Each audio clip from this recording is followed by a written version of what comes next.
Hello friends, welcome to the success Kendra. Friends, आज इस video में हम लोग बिहार एसएससी सीजीएल वैकेंसी 2022 यानी कि सचिवालय सहायक भर्ती 2022 के लिए प्रैक्टिस सेट नंबर 22 को डिस्कस करेंगे। देखिए फ्रेंड्स, इससे पहले ऑलरेडी हम लोगों ने सेट नंबर 1 से लेकर के 21 तक कवर कर लिया था। तो फ्रेंड्स, अगर आपने नहीं देखा इन वीडियोज़ को तो निश्चित रूप से देख लीजिएगा। इन सभी वीडियोज़ का लिंक मैंने आज की इस वीडियो को डिस्क्रिप्शन बॉक्स में दे दिया है।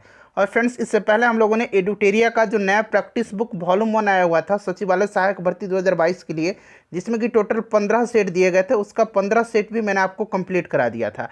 सभी का लिंक डिस्क्रिप्शन बॉक्स में मिल जाएगा। फ्रेंड्स, देख लीजिएगा। चैनल पर अगर आप पहली बार विजिट कर रहे हैं तो चैनल को सब्सक्राइब करके बेल आइकन जो घंटी का निशान है उसको जरूर दबा लीजिएगा, ताकि जब भी बिहार एसएससी से संबंधित कोई भी इंपॉर्टेंट वीडियो अपलोड किया जाए तो उसका सबसे पहले नोटिफिकेशन आपके पास पहुंच जाए। तो चलिए फ्रेंड्स, बिना देरी किए हुए आज का सेशन स्टार्ट करते हैं। फ्रेंड्स, प्लीज़ वीडियो को लाइक कर दीजिएगा और जब सेशन समाप्त होगा तो इसे शेयर भी जरूर कर दीजिए।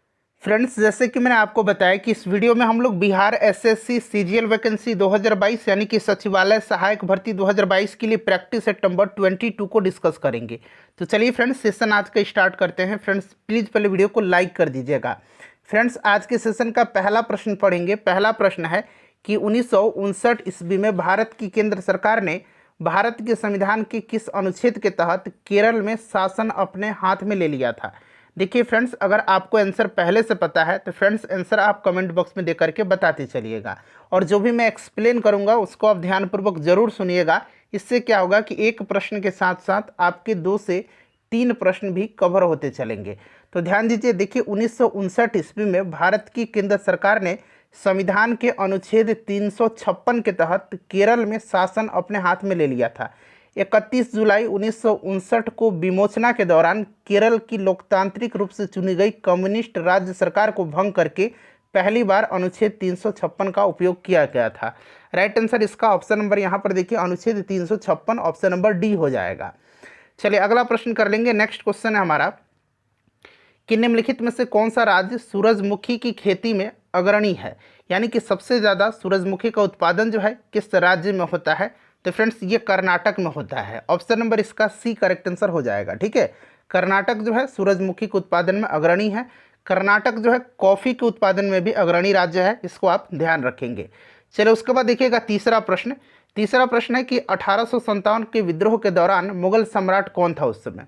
तो उस समय मुगल सम्राट जो थे ये बहादुर शाह द्वितीय थे, यानी कि बहादुर शाह जफर थे। ठीक है, राइट आंसर इसका क्या हो जाएगा। राइट आंसर इसका बहादुर शाह द्वितीय यानी कि बहादुर शाह जफर हो जाएगा। उसके बाद चलिए अगला प्रश्न है कि एलोरा की गुफाओं में कितने मठ और मंदिर हैं। देखिए फ्रेंड्स, 2011 से लेकर के अब तक जितने भी बिहार एसएससी में प्रश्न पूछे गए हैं सभी प्रश्नों को हमने अलग अलग सब्जेक्ट वाइज वीडियो में कवर किया हुआ है। मैंने आपको हिस्ट्री का ऑलरेडी कवर करा दिया है, पॉलिटी करा दिया है, ज्योग्राफी करा दिया है। साथ ही साथ फ्रेंड्स, पुस्तक और उनके लेखक से संबंधित प्रश्न जितने भी बिहार एसएससी में पूछे गए हैं 2011 से लेकर के अब तक, उनको भी मैंने एक सेपरेट वीडियो में कवर कराया हुआ है। यानी कि आप कह सकते हैं कि बिहार एसएससी सीजीएल का घटना चक्र मैं आपको कवर करवा रहा हूँ। सभी का लिंक डिस्क्रिप्शन बॉक्स में मिल जाएगा, देख लीजिएगा। मैंने प्लेलिस्ट भी बना दिया है, आप चाहें तो चैनल पर चले जाइए, प्लेलिस्ट आपको सबसे ऊपर में मिल जाएगा। प्लेलिस्ट ओपन करके सभी वीडियोस को देख लीजिएगा।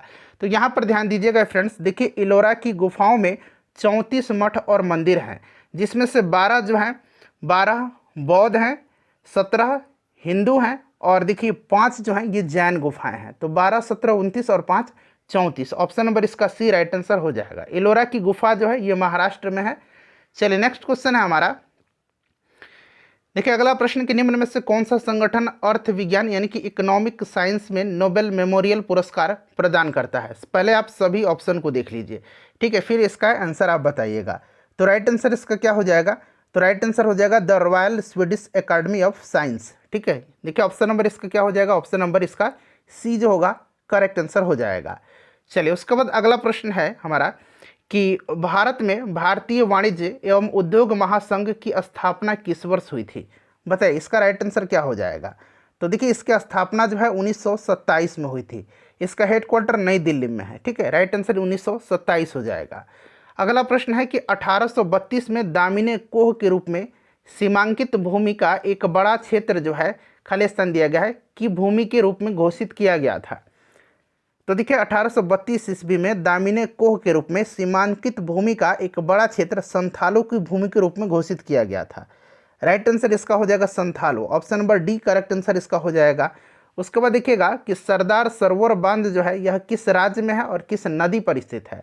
सरदार सरोवर बांध जो है फ्रेंड्स यह कहाँ पर है, तो यह किस राज्य में है, तो सबसे पहले जान लीजिए कि यह नर्मदा नदी पर है।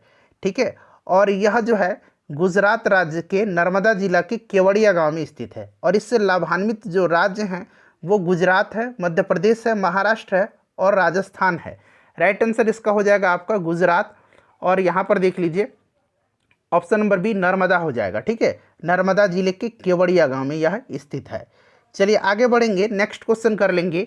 अगला प्रश्न है कि फोडोंग मठ जो है यह किस राज्य में स्थित है। फोडोंग मठ जो है यह कहाँ पर है फ्रेंड्स, यह सिक्किम में स्थित है। फोडोंग मठ जो है यह सिक्किम में स्थित है, ध्यान रखेंगे। राइट आंसर इसका सिक्किम हो जाएगा, ऑप्शन नंबर ए। चलिए आगे बढ़ेंगे फ्रेंड्स, नेक्स्ट क्वेश्चन कर लेंगे। अगला प्रश्न हमारा है कि निम्न में से कौन सा जलप्रपात जो है ये झारखंड में स्थित है। तो झारखंड में कौन सा जलप्रपात है, हुंडरू जलप्रपात है। हुंडरू वाटरफॉल्स जो है यह झारखंड में है, और यह किस नदी पर स्थित है, तो फ्रेंड्स यह स्वर्ण रेखा नदी पर स्थित है। राइट आंसर इसका हुंडरू हो जाएगा। अच्छा, दूध सागर जलप्रपात जो है ये गोवा में है। जोग जलप्रपात, गरसोप्पा महात्मा गांधी जलप्रपात ये कहाँ पर है, ये कर्नाटक में है। चूलिया जलप्रपात जो है ये राजस्थान में है। चलिए उसके बाद देखिएगा कि भारत का पहला फायर पार्क जनवरी 2021 में किस राज्य में स्थापित किया गया था, कहाँ स्थापित किया गया था। क्योंकि यह पहला फायर पार्क है भारत का, इसीलिए पूछ लिया गया है। तो देखिए यह कहाँ पर स्थापित किया गया था, तो इसका राइट आंसर हो जाएगा भुवनेश्वर उड़ीसा में। चलिए नेक्स्ट क्वेश्चन हमारा कि निम्न में से कौन सा सूत्र जो है मौद्रिक और तरलता राशियों के लिए सही नहीं है।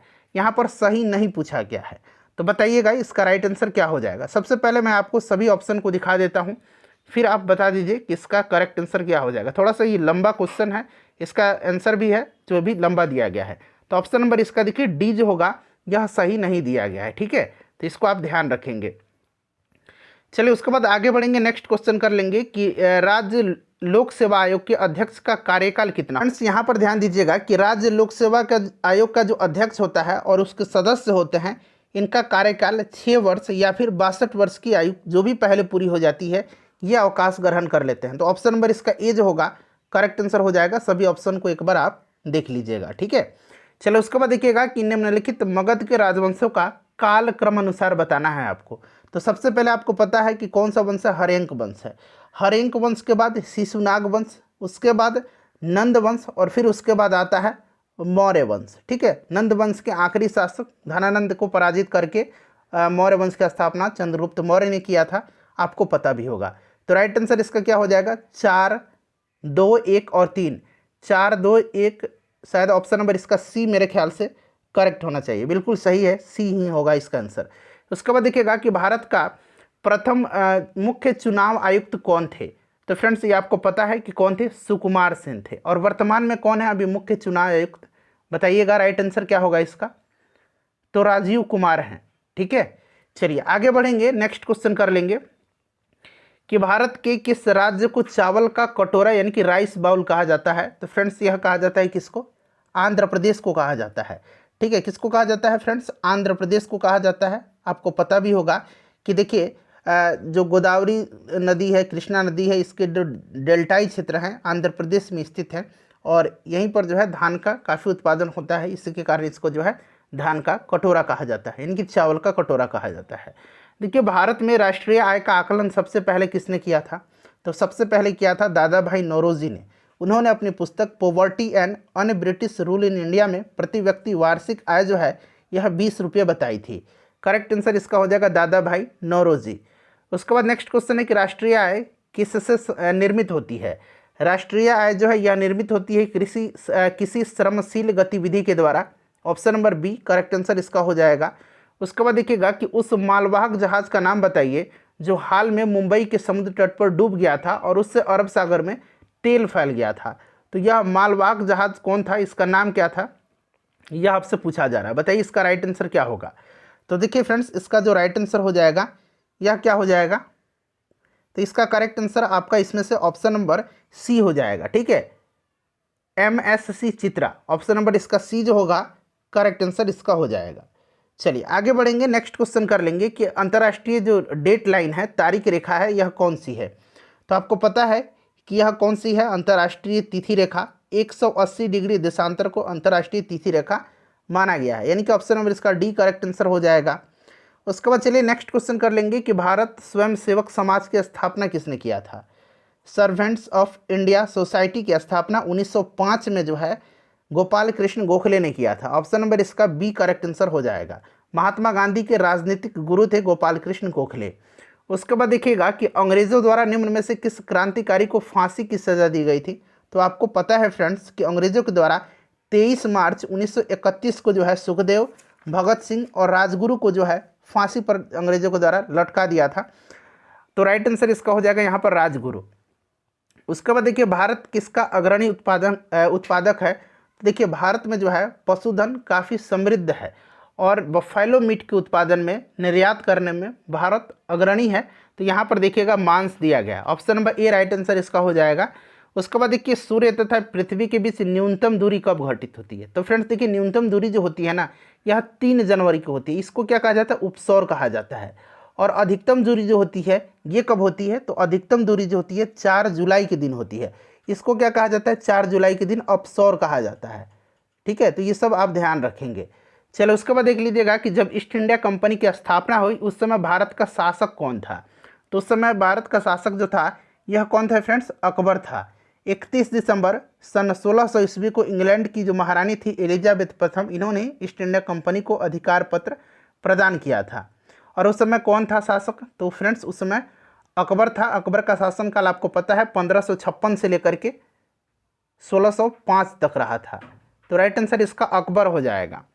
उसके बाद चलिए नेक्स्ट क्वेश्चन है कि रोपड़ में मिले सिंधु घाटी के भग्नावशेष भारत के किस आधुनिक नगर के नज़दीक अवस्थित है, बताइए। तो रोपड़ जो है यह आधुनिक चंडीगढ़ के निकट स्थित है। राइट आंसर इसका हो जाएगा Chandigarh, option number A correct answer हो जाएगा। उसके बाद देखिएगा कि अष्टतही मार्ग का प्रतिपादन जो है किसके द्वारा किया गया था। तो फ्रेंड्स देखिए इस अष्टतही मार्ग का प्रतिपादन जो है महात्मा बुद्ध ने किया था। ठीक है, किसने किया था, महात्मा बुद्ध ने। राइट आंसर हो जाएगा बुद्ध, ऑप्शन नंबर बी। इनको लाइट ऑफ एशिया कहा जाता है, यानी कि एशिया का ज्योतिपुंज कहा जाता है। अगला प्रश्न है कि निम्नलिखित विदेशी यात्रियों का भारत में जो है उनकी यात्रा का कालक्रम बताना है। तो इससे आप देख कर ही बता सकते हैं। सबसे पहले फाहियान आया था चंद्रगुप्त द्वितीय, यानी कि चंद्रगुप्त विक्रमादित्य के समय में। उसके बाद हर्षवर्धन के शासनकाल में हेनस्वांग आया था। और थॉमस रो जो है यह सबसे बाद में आया था, किसके समय में, तो थॉमस रो आया था जहांगीर के समय में।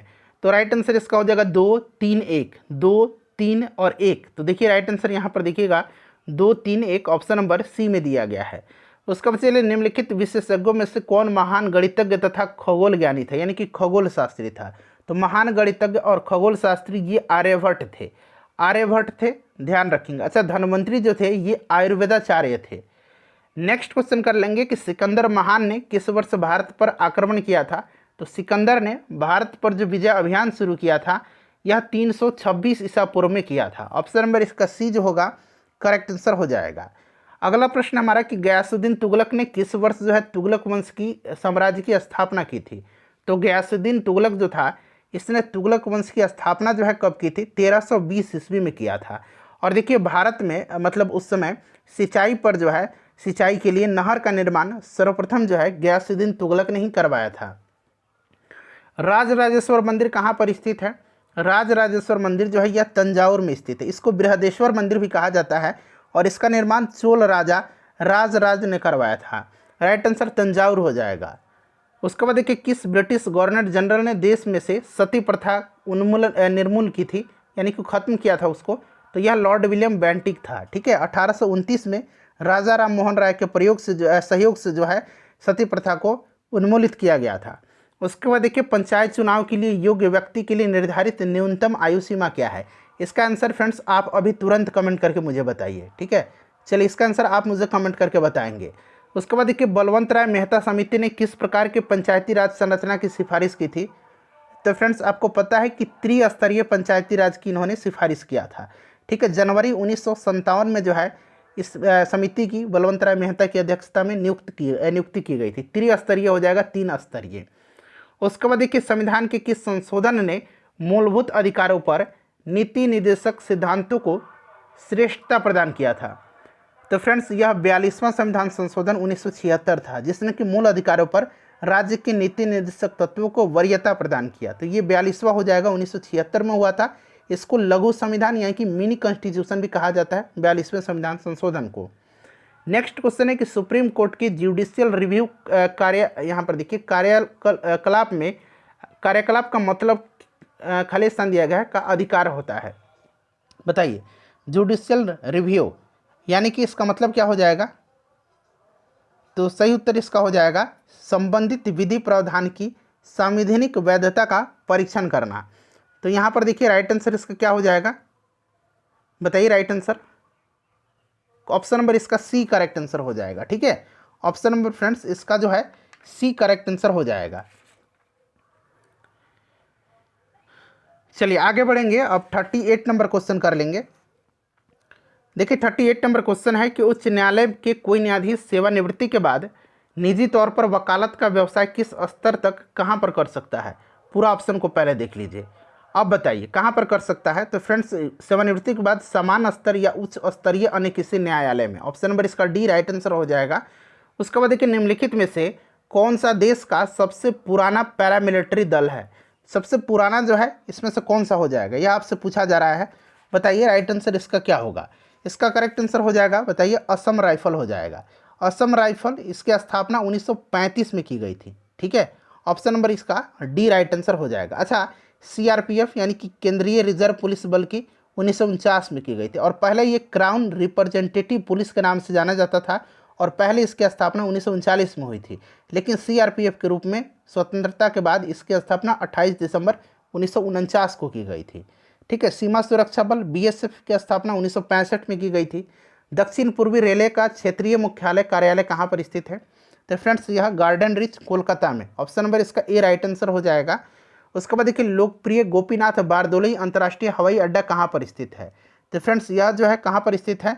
तो यह असम में स्थित है, गुवाहाटी में स्थित है। Option number A right answer हो जाएगा। गोपीनाथ बारदोली असम के पहले मुख्यमंत्री थे। उसके बाद देखिए विश्व के 7 समुद्र में तैरने वाली प्रथम भारतीय महिला जो है कौन थी? तो फ्रेंड्स यह बुला चौधरी हैं। कौन है? बुला चौधरी। और आरती शाह जो है, यहाँ पर आप देख रहे हैं आरती शाह जो हैं, यह फ्रेंड्स इंग्लिश चैनल को पार करने वाली प्रथम भारतीय महिला थी। तो यहाँ पर बुला चौधरी हो जाएगा। उसके बाद चलिए कि करोड़ गाड़ियाँ का उत्पादन करने वाली प्रथम भारतीय ऑटोमोबाइल कंपनी कौन सी थी?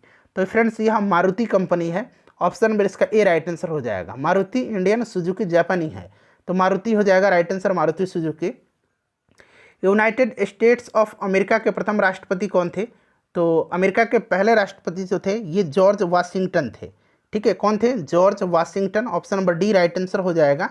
उसके बाद चलिए टेस्ट क्रिकेट में हैट्रिक लेने वाले पहला भारतीय गेंदबाज कौन है? यहाँ पर देखिए टेस्ट क्रिकेट, वहीं अगर वनडे क्रिकेट पूछा जाता तो चेतन शर्मा हो जाता है। टेस्ट क्रिकेट में हरभजन सिंह है। अगला प्रश्न है कि ज्वार भाटा तरंगों का मुख्य कारण क्या होता है? तो बताइए इसका मुख्य कारण क्या होगा? तो इसका मुख्य कारण समुद्री जल पर सूर्य और चंद्र का गुरुत्वाकर्षण का प्रभाव, यानी कि इसका करेक्ट आंसर यहाँ पर देखिए ऑप्शन नंबर ए जो है सही हो जाएगा।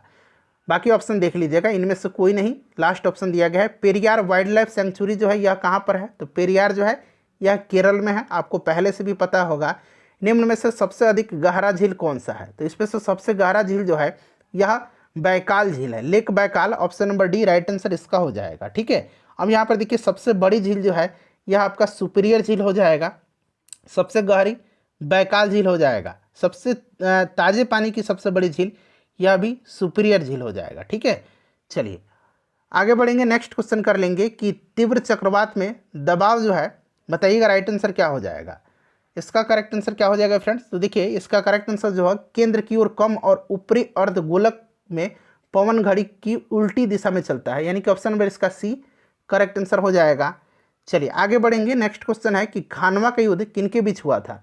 खानवा का युद्ध जो है यह हुआ था 1527 में बाबर और मेवाड़ के शासक राणा सांगा के बीच में, और इसमें बाबर जीता था।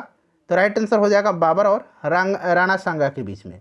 उसके बाद चलेगा कि एंजाइम लिंक्ड इम्यूनो सोर्बेंट असे, यहाँ पर देखिएगा अंग्रेजी में भी लिखा गया। आपने सिंपल एलिसा पढ़ा है ना, एलिसा टेस्ट, एलिसा का ही ये फुल फॉर्म दिया है।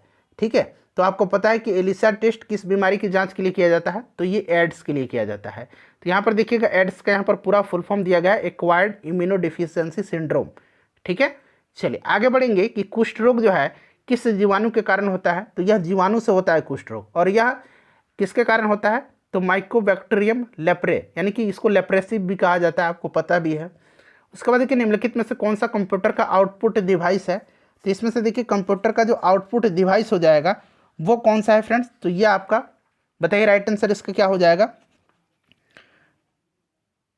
तो देखिए कंप्यूटर का जो आउटपुट डिवाइस है यह आपका कौन सा हो जाएगा, तो देखिए प्लॉटर है। प्लॉटर एक ऐसा आउटपुट डिवाइस है जो चार्ट, ग्राफ, चित्र, रेखा चित्र आदि को हार्ड कॉपी पर प्रिंट करने का कार्य करता है, तो ये प्लॉटर हो जाएगा। उसके बाद देखिएगा खाली स्थान दिया गया है, फाइल एक्सटेंशन वाली एक file word open XML micro enabled document file होती है, बताइए तो यह किसका होती है, तो फ्रेंड्स यह जो होती है यह होती है .docm का, यानी कि ऑप्शन नंबर इसका सी जो होगा करेक्ट आंसर हो जाएगा। ठीक है, चलिए उसके बाद नेक्स्ट क्वेश्चन कर लेंगे कि खाली स्थान दिया गया पहले व्यक्ति थे जिन्होंने कोशिका की खोज किया था, तो रॉबर्ट हुक ने कोशिका का खोज किया था। किसने किया था, 1665 में रॉबर्ट हुक ने कोशिका का खोज किया था। और कोशिका सिद्धांत का प्रतिपादन स्लाइडेन और स्वान ने किया था। उसके बाद देखिए उड़ान अभिलेखी, ठीक है, उड़ान अभिलेखी यानी कि फ्लाइट डाटा रिकॉर्डर, इस तकनीक का नाम क्या है, तो फ्रेंड्स इसको कहा जाता है ब्लैक बॉक्स। ठीक है, इसको क्या कहा जाता है, ब्लैक बॉक्स कहा जाता है। इसका रंग जो होता है यह नारंगी कलर का होता है। वायुमान दुर्घटना जो होती है उसकी जांच में इसकी भूमिका अहम होती है। उसके बाद देखिए उर्वरकों के निर्माण के लिए निम्नलिखित में से कौन सा तत्व प्रयोग में लाया जाता है, तो आपको पता है कि NPK। ठीक है, NPK नाइट्रोजन।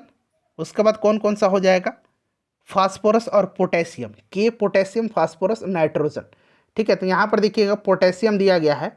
उसके बाद देखिए प्राकृतिक रबर जो है किसका बहुलक है, तो यह आइसोप्रीन का बहुलक है, नेचुरल रबर आइसोप्रीन हो जाएगा। उसके बाद देखिए निम्नलिखित में से कौन सा LPG का प्रमुख घटक है, लिक्विफाइड पेट्रोलियम गैस का, तो फ्रेंड्स इसका जो प्रमुख घटक है ये आपका ब्यूटेन है। कौन सा है, ब्यूटेन है। इसका right answer option number D हो जाएगा। ठीक है, ऑप्शन नंबर डी हो जाएगा। लाल रक्त कणिकाओं का औसत जीवन काल कितना समय होता है लगभग, तो इसका जीवन काल जो होता है यह होता है 20 से लेकर के 120 दिन का। तो यहाँ पर देखिएगा 100 से 120 दिन दिया गया है। आगे बढ़ेंगे कि शीत ऋतु में पशुओं के प्रसुप्ति काल को क्या कहा जाता है, तो इसको हाइबरनेशन कहा जाता है। क्या कहा जाता है, हाइबरनेशन कहा जाता है।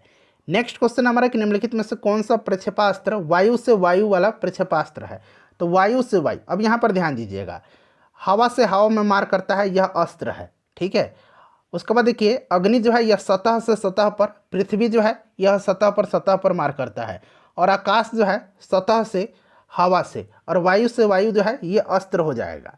उसके बाद चलिए अगला प्रश्न है कि क्रिकेट गेंद को किस एंगल से मारा जाना चाहिए ताकि वह अधिकतम 36 दूरी तक जा सके, तो ये आपको पहले से भी पता होगा, यह एंगल 45 डिग्री है। राइट आंसर इसका ऑप्शन नंबर बी हो जाएगा। उसके बाद देखिए एक सामान्य मनुष्य में कितना खून होता है, तो उसके वजन का लगभग 7% होता है, यानी कि उसके शरीर के वजन का 12वां हिस्सा जो होता है उसके बराबर खून होता है, यानी कि 5 से 6 लीटर जो होगा इसका राइट आंसर हो जाएगा। कौन से रक्त समूह वाले व्यक्ति को सर्वमान्य दाता कहा जाता है, तो दाता जो है ब्लड ग्रुप O है, और ग्राहिता जो है यानी कि जो सभी को ग्रहण कर लेगा वो रेसिपिटर जो है यह AB ब्लड ग्रुप है। ब्लड ग्रुप की खोज कार्ल लैंडस्टीनर ने किया था। उत्तेजित भावनाओं का कारण क्या है, तो देखिए ये ग्रंथि कौन सी है, एड्रिनल ग्रंथि है, एड्रिनल ग्रंथि। ठीक है, देखिए तनाव के समय में यहीं से हार्मोन जो है स्रावित होता है, एड्रिनल ग्लैंड से। ठीक है, इस ग्रंथि से जो हार्मोन स्रावित होता है उसको लड़ो और उड़ो हार्मोन भी कहा जाता है, आपको पता है। मास्टर ग्रंथि पीयूष ग्रंथि को पिट्यूटरी ग्लैंड को कहा जाता है। एक्यूप्रेशर उपचार की वह पद्धति है जिसमें, बताइएगा इसका राइट आंसर क्या होगा, लास्ट इनमें से कोई नहीं है, तो ये 3 ऑप्शन है, इन्हीं में से चुनना है। बताइए राइट आंसर इसका क्या हो जाएगा, तो देखिए इसका करेक्ट आंसर जो होगा फ्रेंड्स ऑप्शन नंबर बी हो जाएगा। दर्द की राहत के लिए शरीर के खास हिस्से पर सुइयां डाली जाती है, ऑप्शन नंबर इसका बी करेक्ट आंसर हो जाएगा। एक्यूप्रेशर उपचार की एक प्राचीन पद्धति है जिसमें दर्द से राहत के लिए शरीर के खास हिस्से पर उंगली से दबाव डाला जाता है। अगला प्रश्न करेंगे, नेक्स्ट क्वेश्चन है कि सिलिकेट जिसको सीमा या सिलिका ऑफ मैग्नीशियम के नाम से जाना जाता है, प्रचुर मात्रा में होता है। तो देखिए सीमा, नाम में ही है ना सीमा, सीमा, ठीक है। तो अब देखिए इसमें सीमा में क्या है, तो सिलिकॉन और मैग्नीशियम है, ठीक है, सिलिकॉन और मैग्नीशियम है इसमें, क्लियर। और इसकी प्रचुर मात्रा जो है पूछा जा रहा है, तो राइट आंसर इसका हो जाएगा स्थल मंडल की भारी चट्टानों पर होती है जो समुद्र के बेसिन के नीचे पाई जाती है। तो राइट आंसर इसका क्या हो जाएगा, बताइए करेक्ट आंसर। तो देखिए इसका जो करेक्ट आंसर हो जाएगा ये आपका क्रस्ट में। उसके बाद देखिएगा कि एक तोप फायरिंग करने के बाद पीछे धक्का किसकी वजह से होता है। तो न्यूटन के गति का यह कौन सा जो नियम है, तो यह जो नियम है यह तीसरा नियम है, प्रत्येक क्रिया के बराबर तथा विपरीत प्रतिक्रिया होती है। न्यूटन के गति का तीसरा नियम, option number D correct answer होगा इसका। चलिए उसके बाद देखिएगा कि उठाए हुए हथौड़े में कौन सी ऊर्जा होती है। तो उठाए हुए जो हथौड़ी है उसमें स्थितिज ऊर्जा होती है। अच्छा, बांध बनाकर पानी को स्टोर किया जाता है, उसमें भी स्थितिज ऊर्जा होती है। तो ये स्थितिज ऊर्जा हो जाएगा, ऑप्शन नंबर इसका बी जो होगा करेक्ट आंसर हो जाएगा। चलिए आगे बढ़ेंगे, नेक्स्ट क्वेश्चन कर लेंगे कि अल्प दृष्टित्व। अब यहाँ अल्प दृष्टित्व मतलब क्या होता है, मायोपिया, ठीक है, जिसको कि हम लोग क्या कहते हैं, निकट दृष्टि दोष कहा जाता है। इसमें किस लेंस का प्रयोग करके ठीक किया जाता है। तो यह लेंस जो है फ्रेंड्स, यह कौन सा लेंस है, अवतल है, अवतल हो जाएगा, यानी कि इसमें से कनकेव लेंस जो है, राइट आंसर इसका हो जाएगा कौन सा, कनकेव लेंस, ठीक है, ऑप्शन नंबर बी। चलिए, और दीर्घ दृष्टि देश में कन्वेक्स लेंस यानी कि उत्तल लेंस का प्रयोग किया जाता है। उसके बाद देखिए एक गाड़ी स्थिर से 2 मीटर प्रति सेकंड स्क्वायर के प्रवेग से चलती है, 4 सेकंड के बाद उसकी गति। अब यहाँ पर देखिए क्या क्या दिया गया है, तो यहाँ पर देखिए एक्सेलरेशन दे दिया गया है, देख रहे हैं, यूनिट मीटर पर सेकंड स्क्वायर दिया गया है, 4 सेकंड टाइम दे दिया गया है। अब यहाँ कह रहा है कि आपसे उसकी गति क्या होगी, यानी कि इनिशियल नहीं फाइनल वेलोसिटी आपसे पूछी जा रही है, ठीक है। तो यहाँ पर देखिए v इक्वल टू क्या हो जाएगा, u प्लस AT हो जाएगा। और यहाँ पर देखिए स्थिर से चल रहा है, यानी कि इसका इनिशियल 0 है, तो यानी कि इनिशियल 0, ए दे रखा है 2 और टाइम दे रखा है कितना, 4 सेकंड, यानी कि v इक्वल टू कितना हो जाएगा, 8 मीटर पर सेकंड इसका राइट आंसर हो जाएगा। आई होप कि आपको अच्छे तरीके से समझ में आ गया है अभी। चलिए, ध्वनि की गति जो है सबसे तेज होती है, तो आपको पता है कि सबसे ज़्यादा ठोस में होती है। कहाँ पर होती है, तो ठोस में, यानी कि ठोस जो है इसमें से लोहा हो जाएगा। निर्वात में ध्वनि गमन नहीं कर सकती है, इस बात को ध्यान रखेंगे। उसके बाद देखिएगा कि घड़ी में चाबी देने पर उसमें संचित ऊर्जा जो होती है, ये कौन सी ऊर्जा होती है। तो फ्रेंड्स इसमें जो ऊर्जा होती है वो होती है पोटेंशियल एनर्जी, यानी कि स्थितिज ऊर्जा, ठीक है, स्थितिज ऊर्जा इसका राइट आंसर हो जाएगा। उसके बाद देखिएगा लास्ट क्वेश्चन है कि जवाब के लिए उपयुक्त विकल्प बताइए। मृत को खालिस्तान यह नहीं होती है, तो हृदय की धड़कन जो होती है यह हमेशा जीवित रहने के लिए सबसे आवश्यक है, तो ये हृदय की धड़कन हो जाएगा। तो फ्रेंड्स सभी इंपॉर्टेंट क्वेश्चन जो थे 75 क्वेश्चन जीके जीएस का मैंने कंप्लीट करा दिया आपको। अपना स्कोर आप कमेंट करके बता दीजिए और वीडियो को फ्रेंड्स लाइक कर दीजिएगा और इसे शेयर भी जरूर।